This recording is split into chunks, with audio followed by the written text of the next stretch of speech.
When I first got into Cornell, I was ecstatic. I remember sitting in my room, parents by my side, opening up the acceptance letter and radiating with joy. For a few weeks, life was bliss. After the first few months at being at Cornell, however, my joy began to recede. And now that I've been there for over 2 years, I rarely think about how lucky I am to be at an Ivy League institution. What happened? I experienced hedonic adaptation, the tendency for humans to return to a happiness set point after positive or negative changes in their life. Hedonic adaptation is a universal phenomenon of human existence. Positive changes like winning the lottery, graduating college, and getting married generally don't permanently impact our happiness. Similarly, negative changes like failing a test, getting divorced, or even becoming paraplegic don't affect us over the long term nearly as much as you would expect. For everything in life, we generally return to our happiness set point after a few weeks or months. This is what happened to me. Initially, getting into Cornell was one of the greatest feelings of my life. But as time went on, I stopped appreciating it and returned to my happiness set point. When hearing about this phenomenon and experiencing it myself, I felt dreary. Are humans doomed never to be happy with what we have and always want more? So I set out to uncover if there were things we could do to fight against hedonic adaptation. I learned something beautiful. Every human's happiness set point is different depending on their genetics, but there are ways that we can influence our set point to be higher. In this video, I will be exploring the research that led me there by going into the 3 horrible effects of hedonic adaptation, the 3 causes of hedonic adaptation, and the methods to fight against hedonic adaptation. Make sure to watch to the end of the video because there's one method in particular I call stepping off the hedonic treadmill, which has changed my life the most out of everything I discuss inside of the video, and hopefully it can do the same for you. The 3 horrible effects of hedonic adaptation. It keeps us on the hedonic treadmill, it creates a tragedy of the commons, and it makes us horrible at predicting what will make us happy in the future. Firstly, it keeps us on the hedonic treadmill. The hedonic treadmill is a metaphor for what hedonic adaptation does to us when we aren't aware of it. On a treadmill, you're always running in place. You don't get to go anywhere even if you increase the speed or run for longer. Similarly, hedonic adaptation makes it so that no matter how many goals you reach, positive or negative things happen to you, you always go back to your happiness set point, as if nothing happened in the first place. In effect, you constantly delude yourself into thinking once you reach that next milestone, you can finally be happy, only to have the next milestone increase every time you reach it. A great example of an industry that understands this best is video gaming. Great games keep players engaged by fighting against hedonic adaptation. They provide ever-increasing goals, rewards, levels, and unlocks. The games that keep people playing the longest have an end game that always allows people to continue diving into their curiosities, either through social mechanics that keep players engaged from human interaction or game elements that keep things fresh. Contrast this to real life,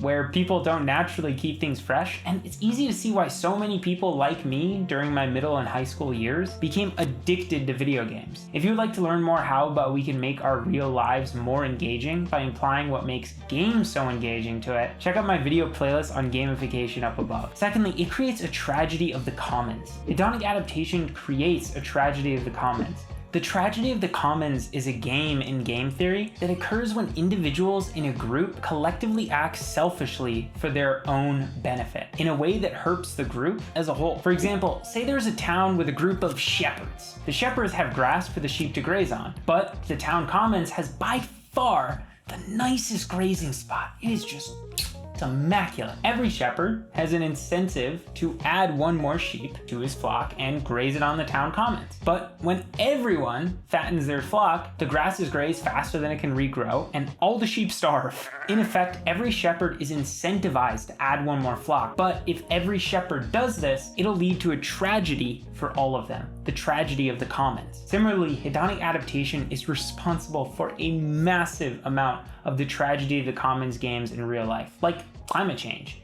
One particularly insidious example is material possession and status. Our social environment plays a massive influence on our behavior. The degree of positivity or negativity derived from an experience depends not only on our standing, but our standing relative to those in our social environment, physical or digital. Many students, whether they want to admit it or not, are motivated to attain higher possessions relative to others. However, because of hedonic adaptation, the reference point for what is considered standard keeps increasing as people reach higher levels of possession or status in an environment. This makes everyone worse off because nobody can ever feel satisfied at the point they're at. There's always someone higher than them in the social order. In effect, hedonic adaptation creates a tragedy of the commons by making many people constantly strive for more possession and status over others in their social environment. But attaining these things just raises people's social reference point, making them unsatisfied again. This conclusion is backed up by the Easterlin paradox, which describes the observation that national happiness levels remain constant across time despite rising income levels. Thirdly, it makes us horrible at predicting what will make us happy in the future. One particularly famous example of hedonic adaptation comes from a study by Kahneman and Shakta from 1998. In the study, they assessed how people in the Midwest and south of the US believed their happiness would change if they moved to California. There seemed to be a stereotype perception that people are happier in California because of the incredible weather. Nevertheless, contrary to the intuitions of the respondents, the advantages of living in California did not reflect in the self-reported life satisfaction of those living there. Californians had hedonically adapted to the weather to the point where they didn't notice it anymore. Kahneman and Shakta concluded that when evaluating how a future event will affect us, we focus on changes, not on states. For example, say we're asked to evaluate how failing a test will affect us after a couple of days. We likely overestimate how negatively will we feel about failing the test. This is because we focus on the change in our mood after learning about the failing test and ignore all the things that will happen in those 2 days after failing the test, which will take our mind off of it. We suffer from the focusing illusion. Everything seems more important when we're thinking about it. This has an important implication. When evaluating how something will affect us in the future, we're likely to overvalue the changes we focus on over information we aren't aware of. We focus only on what we know rather than considering everything we don't. Without realizing this, we might make horrible decisions for our future selves. We might falsely believe a change in our lives will make us happy, or avoid a negative change because it will make us sad, not considering that hedonic adaptation will likely make the change null over time. If you want to learn more about how our memories of the past are false, our perceptions of the present are skewed, and our imaginations of the future are wrong, check out my book summary of Stumbling on Happiness by Daniel Gilbert up above. Now that we know the effects of hedonic adaptations, we'll explore the causes, which will help us understand how we can fight it off ourselves. There are 3 main causes of hedonic adaptation. Firstly, desire is a much stronger motivator than possession. Secondly, our judgments of an event depends on our reference point.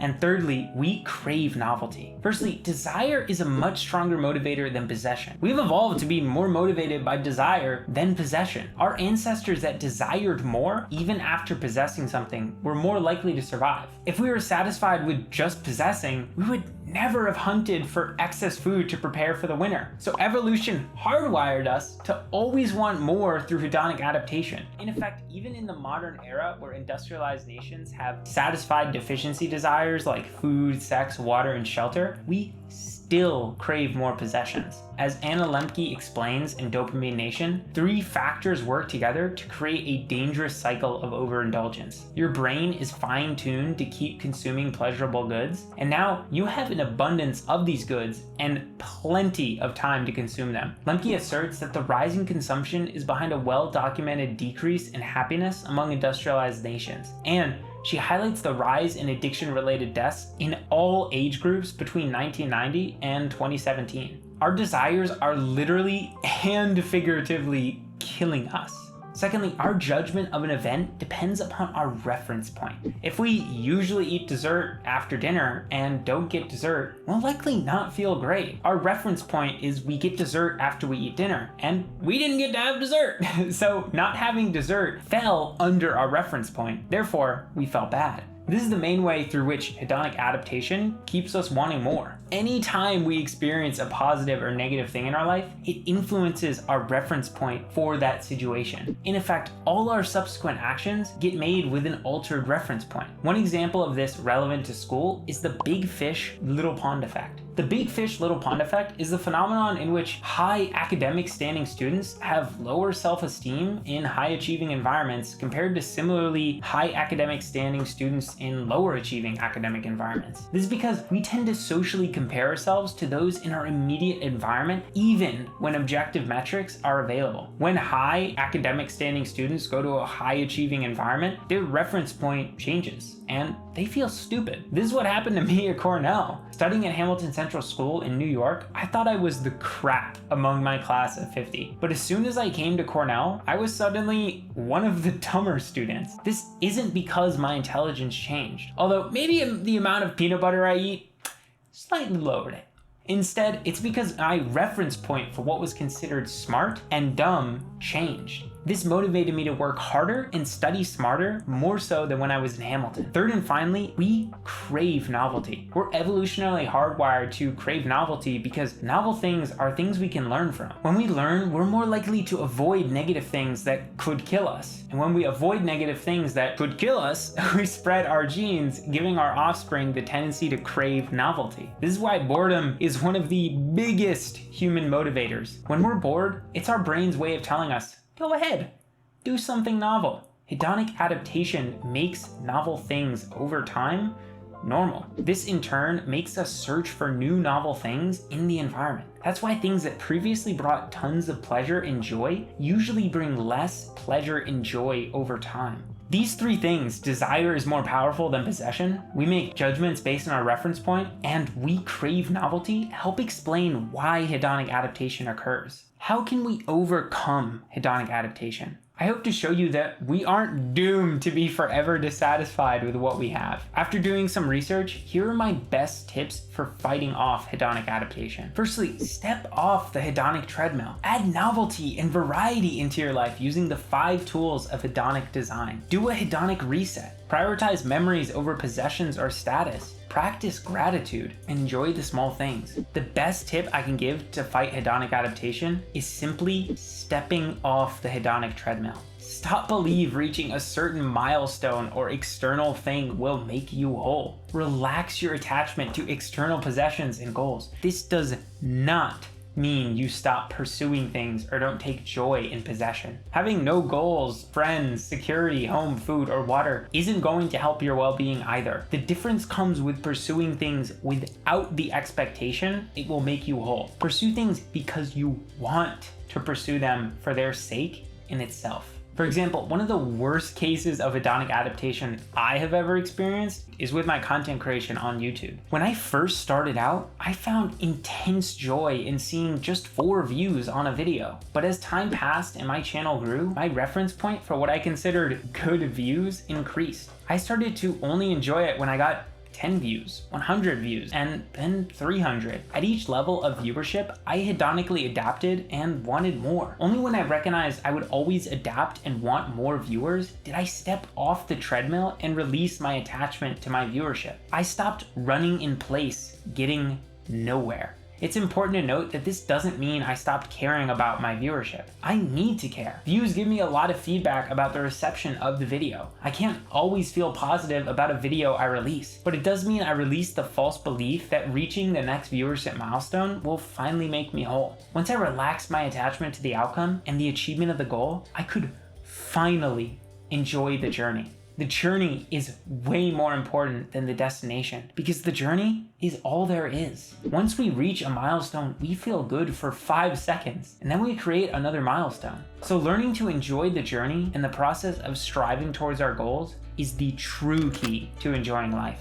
One of the main causes of hedonic adaptation is we acclimate to things in our life and crave novelty. So one of the best ways to fight against hedonic adaptation is to add novelty and variety back into our lives using the 5 tools of hedonic design. Firstly, add add disruptors, break periods between activities that keep things fresh. Secondly, add cutoffs. Add ends to activities that keep things from becoming too long or dry. Thirdly, add variations. Slight changes to activities that make them feel different. Fourthly, add recyclers, bringing old things back again, like memories from travels or inside jokes with friends. And fifthly, add peaks and finales. We're more apt to remember the peak of an experience and the end of an experience. This suggests you should try your hardest to make a great peak and to end strong. In other words, you should always end dinner by engorging yourself on massive amounts of peanut butter and dessert, naturally. Do a hedonic reset. A hedonic reset is a period where you take a break from high dopamine stimulating activity so that when you return to it, you can enjoy it again. Hedonic resets work so well because they reset and lower your brain's reference point and make previously adapted to things novel again. As the ancient Greek Stoic Seneca once said, set aside a certain number of days during which you shall be content with the scantiest and cheapest fare, with coarse and rough dress, saying to yourself the while, is this the condition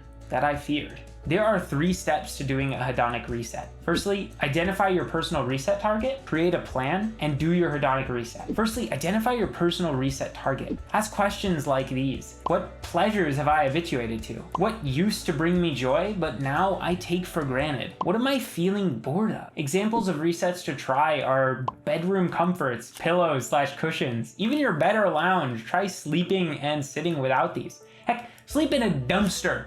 I would only recommend that you bring cookies so you can call yourself the Cookie Monster. Types of food: chocolate, coffee, meat, wine, etc. Try eating more simple foods or even fasting. Clothes: put your favorite sweater, jeans, and junior aside for some time. What the heck? Wear nothing. Okay, maybe don't do that. That might be a bad idea. Eating peanut butter. Yep, it's a whole category of its own. The second step is to create a plan. This step involves developing a plan about how you'll go about your reset. How long will it be? What are your rules for yourself, etc.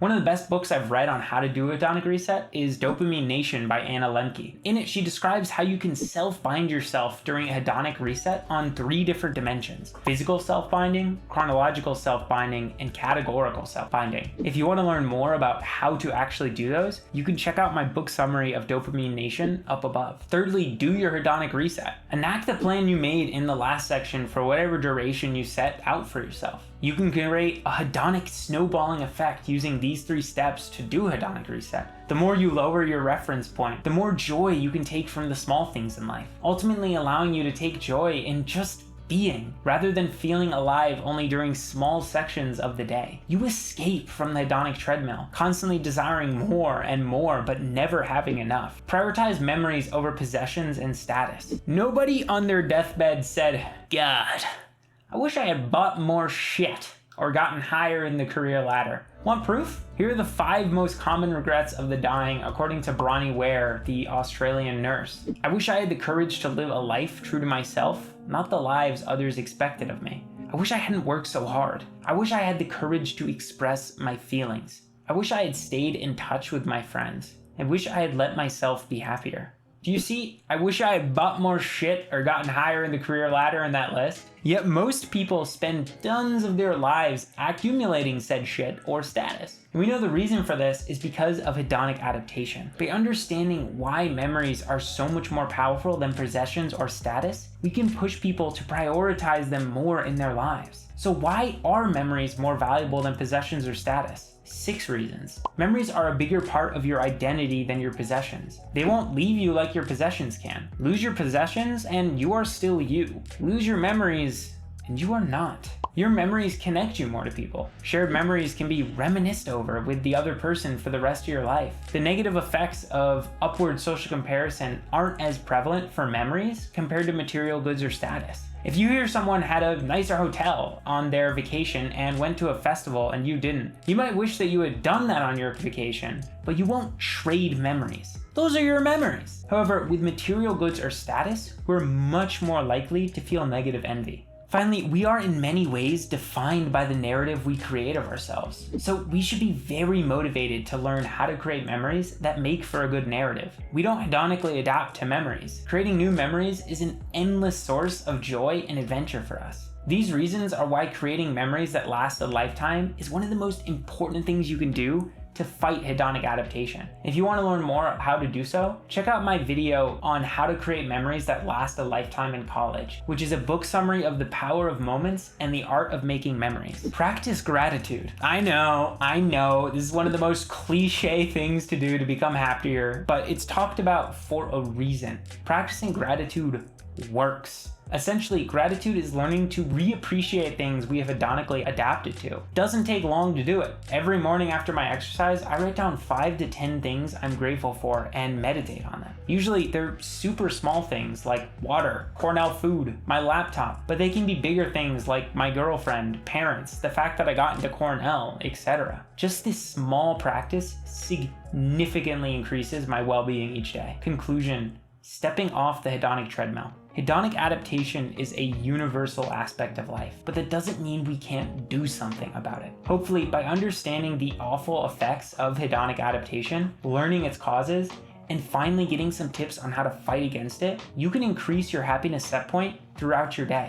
You don't have to keep running in place on the hedonic treadmill. All you have to do is step off. If you like this video, you should consider subscribing to my newsletter, Aiden's Infinite Play, which this video was based off of one of the articles that I wrote there. You can find it in the description below. In it, you'll get a personal essay targeted towards college students in the realm of gamification, relationship psychology, or Obsidian personal knowledge management, curated list of everything that's come out on my content creation channels, and finally, a curated list of my coolest learnings over the past week. As always, have a fantastic rest of your day, and bye-bye.